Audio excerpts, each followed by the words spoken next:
Улетели, ребята. Промазал как-то я. Так.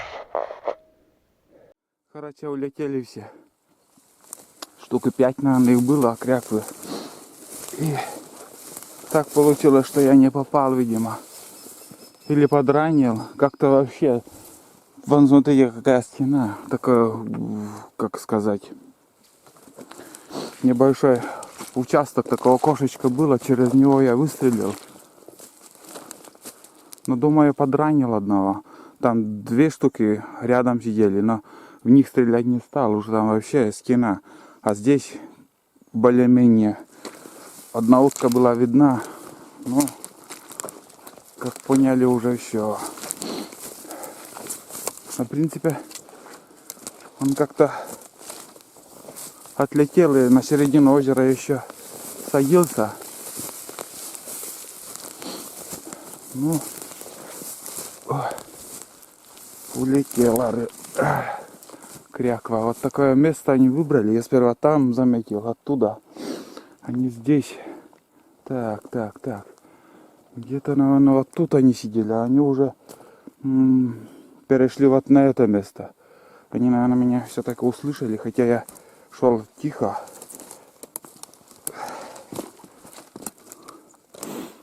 Ну да, должен попасть был. Расстояние где-то 30 метров было. Но улетела утка. Первый блин комом. Что-то осенняя охота у меня началась. Ну, неутешительно как-то. Первый патрон и первый промах. Это нехорошо. А тут подходить вообще, блядь, нереально. Местом тоже не угадаешь. В принципе, если вон там было зайти, еще равно елки, вон, бля, елки-палки. И тут, вон. Если там за кустом сидят, хрен увидишь их. А этих грибов сколько, блин, для соления. Ужас много. Тропинка тут. Я про эту тропинку и не знал. Ну да. Так, на будущее уже. Так, вот если здесь можно было как-то еще. Но первоначально они тут были. Уплыли. Вот про эту тропинку я не знал. Я пошел вон туда. Фу. Так, ну ладно, сейчас в другой раз здесь именно тропинка у охотников, видимо, как-то. На будущее сломаю. Проход такой здесь, оказывается, был. Ёлы-палы. И хороший, тропинка, оказывается, тут была. Но я не знал. Вот где-то елки надо было заходить вон так. А я зашел вон там. Ладно, у нас еще 2 озера, 3 озера хороших. Посмотрим.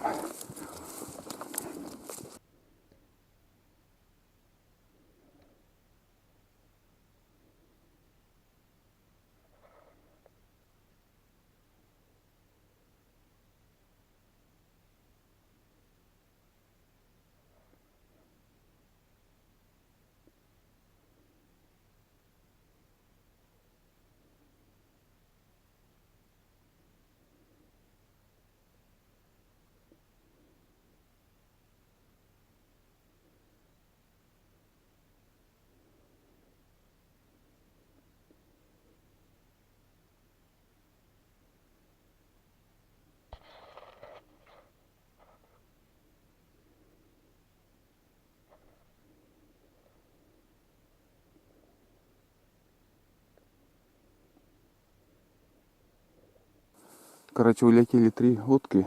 Здесь сидели, не стал стрелять. Пропустил, думал, это чирки. А возле чирков обычно кряквы еще держатся. Но это не чирки оказались, а черники. Средние такие утки. Так, интересно, 2 озеро и опять утки. И там еще всплеск такой, слышал, как будто утка взлетела на повороте. Вот такие дела. Если думал, что кряквы нету, можно было, конечно, и стрельнуть. мог бы и попасть, потому что расстояние тут 25 метров, не больше было, и чистое место. Вот такие дела. Пошли дальше. Нахожусь уже у третьего озера. Ни взлетов, ни падений, никто не взлетел, и никто тут не сидит. Так, там избушка. Избушка. Так, вон там поют сверчки. Я на эту избу уже не пойду. Я дальше схожу, там еще одно озеро проверю. И буду возвращаться. Даже рыба тут плещется, интересно. Ну да. Окушки, плотва. Все тут есть. И этот хозяин этой избы сейчас в запое, поэтому и на озерах встречаем уток. Пока он в запое, он по озерам не шастает. Да никто тут, видимо, не ходит пока. Так, сходим сейчас еще одно озеро, там нормальное озеро даже. А выше уже подниматься не буду, там, конечно, тоже до хрена еще озер. Просто у меня возле избы еще много чего надо сделать. Хочу порыбачить, грибы пособирать, пострелять из карабина. Фу, куча всего планов, и не знаю, успею, нет, все это сделать, потому что время летит, я вам скажу. Так. За один день мало чего успеваешь. Все надо бегом. С ночевкой тоже приезжать не получается. И поэтому на один день так приедешь и по-быстрому надо все сделать. Тут ручей должен быть. Мост еще не развалился. Это еще колхоз. Тут делал мост неубываемый. Много еще простоит, думаю. Ручеек. На ручеек. Сюда ельцы поднимаются на лето. На верховье этого ручья. Ельцы там все лето, наверное. И окушки, наверное, думаю, тоже на какое-то... Ну, сколько, если взять протяженность по километражу, так, примерно, тут примерно 3, ну, километров 10, наверное, протяженность, это если напрямик, скажем, по навигатору, а ручьи ведь там петляют, и километров 10, и там уже будет болото. С этого болота, я не знаю, как называется это болото, спускается, ну, течет этот ручей. Последняя надежда была, и его уже, можно считать, проверил это озеро. Да, самое то озеро, где вот всегда кого-то можно встретить, любую утку. Здесь для них кормовая база отличная, вообще суперская. Всегда они тут сидят, а сегодня нету их. Не знаю почему. Может, передо мной кто-то проверял уже. Может, где-то они в траве сидят, тоже отдыхают после кормежки. На данный момент сейчас никого нету. Здесь кряквы, чирки любят там, черники, да всяко разные утки, связи. Такого перелета пока нету, наверное, из-за этого может из-за этого и уток мало пока на озерах. Но все равно на 2 озерах увидели, встретили. Там Пилявась дальше. Избушки тоже уже как-то неохота уже туда. Там не скошено по траве, там ходить неохота. И дальше уже там опять озера и бесконечность. Там до Сувидора везде кругом озера. Но это надо целый день, чтобы бродить по этим озерам. Надо термос с собой взять и еду, чтобы пройти все это. Где-то километров 15 еще можно идти и проверять озера. Там Сувидор будет. Вот такие дела. Все, возвращаемся. Дальше не пойду. Мне развуха пока не везет почему-то. Или еще одно озеро проверить. Где-то полкилометра. Давай еще сходим, чего уж потом.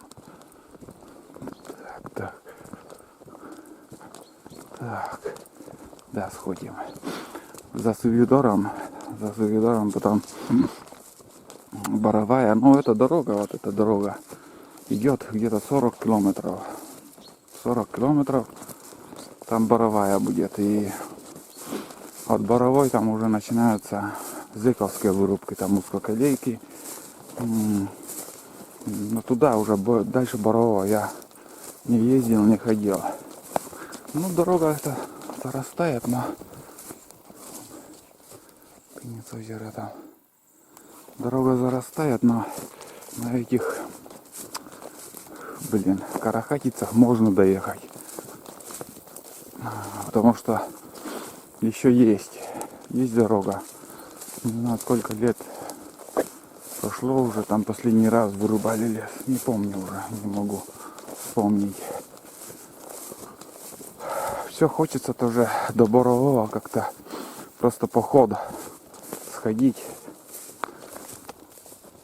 Просто поход сходить там и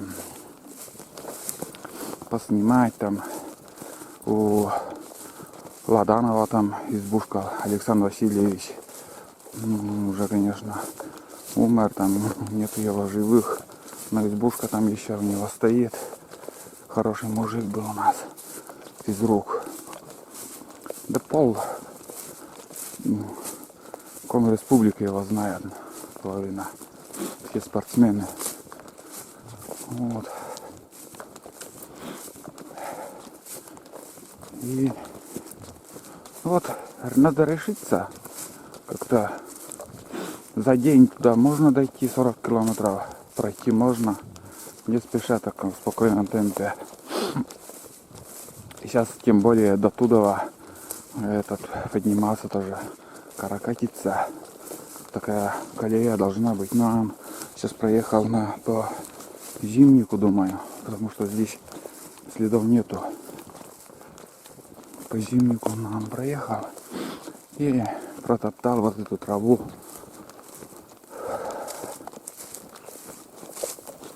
Скажем, туда пошел, переночевал одну ночь и на следующее утро обратно домой. Но это только планы, мечты. Ну, посмотрим. Жизнь покажет. Так, ну тут уже осталось 250 метров. Ладно, я сейчас уже буду тихо идти, спокойно, не спеша. Вроде тишина. Ружье убрал. Тоже следы, кто-то ходил. Это человек, не то медведь на водопой.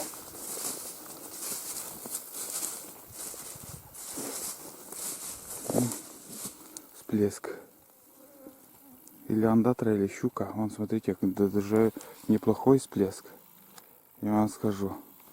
Где-то, если это рыба, сантиметров 40, наверное, щучка. На солнце там на мелководье поднялась. Греется, наверное, даже. Тут рябчик еще свистел. Боровая дичь. Один. Я даже и не буду в ту сторону идти. Листья выпадут. Уже можно со свистком ходить. А сейчас, ну нет, как-то еще, думаю, слабые еще. Поростон поздоровался, видимо, со мной. Посвистел и замолк тоже. Пилявась. Все-таки, наверное, сходим. Что и не сделаешь ради подписчиков. Поснимаю я эту деревню тут. На каждом повороте у нас на реке избушки. Очень много избушек, где 90-е мы построили. Скотину держали, избушку строили. 1000 раз уже я это говорил. Там изба, тут изба. Вот такие дела. Вот он я, ребят. Вы даже не представляете, как здесь, какая кипела здесь жизнь. Вот это, да, 2 амбара тут, баня, изба сама. Здесь собрались много народу, охотников, кто ягоды собирает. Самогон тут варили, гнали. Вон какая-то птица огромная влетела. Самогон тут гнали бочками. Одеколон, трое, все здесь. Жизнь кипела. Лодки вон тут рыболовные. Даже не скошено, вот смотрите сейчас. Так что хозяина нету. Там тоже изба большая. Я там не помню, наверное, один раз только ночевал. Вот так. Ну, хлеб там. Ну, замок висит. Замок висит и не зайдешь, чтобы поснимать. Но на столе мы видим соль, чай, песок, сухари. Все есть. Если приспичит, скажем, с голоду не сдохнешь, там, если уже до такой степени уже человек. Но бывают такие случаи, когда ты попадаешь в такие ситуации, голод, потерялся, или, блядь, с лодки упал там в воду, или с ветерком. Один раз у меня напарник, где вот, кто вот мне дал свои угодья, где я сейчас охочусь, он спустился на моторке, ветерок, и без шляпы. Шляпу наденешь на моторку, она не работает. И, короче, он уже в возрасте был, не знаю сколько лет, наверное, лет 70, наверное, уже был, но уже мужик был крепкий, старый. И моторка ударила ему, и руку так порвала, что лодка вся в крови. И, короче, он как-то еще до сюда он доехал, давление у него упало. И спасибо, здесь хозяева были, но эти хозяева тоже уже умерли, сейчас их нету. Но они спасли моего напарника, как-то перебинтовали все это дело, а я на избе оставался. Договорились, скажем, через неделю ты обратно возвращаешься, или не помню за сколько дней. А напарник мой не приехал. Что случилось? Я, короче, собрался и пешком в свое село ушел, пришел. А оказывается такая ситуация, что он порвал руку, там перебинтован до костей, там, конечно, травму получил он жесткую. Там после этого он уже не смог подняться. Пришлось одному там охотиться, и он с того времени уже все время один там. Вот в эту избушку он спасли его, короче, спасли. И сейчас тоже хозяева, практически никого уже не осталось. Вот 2-й амбар. Конечно, я вам говорю, здесь кипела жизнь, натуральная жизнь. Там участки промысловые они сделали, тут охотились там самоловами, охотились, рыбачили. Вот так. А сейчас грустно, все грустно. Вот ты идешь, и одна грусть, воспоминания есть, и все. Черная баня. Наверное, прошлый раз как-то я тоже уже снимал. Что-то дверь открыта. Может, ночевал тот кто. Медведя, надеюсь, тут нету. Так, черная баня там. Бочка. И обычная печка. Черная баня, в общем, это считается. Черная баня. Вкус, запах такой ощущается. Вот. Тут тоже какой-то запчасть, я не знаю от чего там. Фиг знает. Дрова заготовлено. Амбар, внутренний замок. Там тоже амбар. Да, было дело когда-то. Частенько я тоже вот до Севидора, когда по озерам я ходил, сюда заглядывал, тоже чай пил, там все общались, там о том, о чем говорили. Вот так. Я уже на обратном пути, я уже возвращаюсь. Тоже в свою избу. Сейчас позавтракаю. Я еще не завтракал. время. Я тоже сейчас не могу разглядеть там. И позавтракаю и на рыбалку схожу. Попробую окушка поймать. Но там тоже на лодку уже подниматься мужичок. Она что-то он не задерживается, там остановится. Он посидит минут 5, клёва нету и дальше едет. Походу на рыба не берет. Ну тут вторая изба и тоже замок. Да, и в принципе сейчас никто на охоту так не ходит, как раньше ходили. Сейчас такого нету. Вот. Тоже зарастает все. Один раз спускался, воспоминания тоже вот вспоминаю, рассказываю. Так что наберитесь терпения и слушайте. А если не нравится, просто выключайте и переключайтесь на другой канал. Короче, тоже дело было, он спускался по течению уже с охоты, с большой охоты. Очень поздней осенью, уже снег кругом.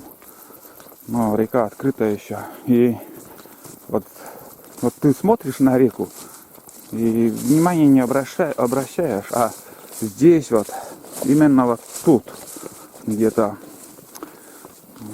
не наверху, не на реке, а вот где вот склон такой, сидели там эти гуси. Так, когда они взлетели, я тогда их только заметил. Так что они тоже отдыхают, вот, ну, вот чуть-чуть дальше, вот, на этом берегу, вот. Только вот чуть-чуть, вот где кустик, вон там. Помню еще, отчетливо помню. А тут что? Футбольное поле было. Или что, футбол играли, или что тут? Ворота как будто. Ну, на какие-то школьники, туристы, может, приезжали. Но приезжать тут не приедешь, дороги нету до сюда практически. Но я смотрю, это ворота. Здесь играли в футбол. Вот так. А там тоже вот одинокая изба. Ну, что-то я подзабыл фотографию сделать, Пиляваш. Это называется местечко Пиляваш, в общем. Пиляваш.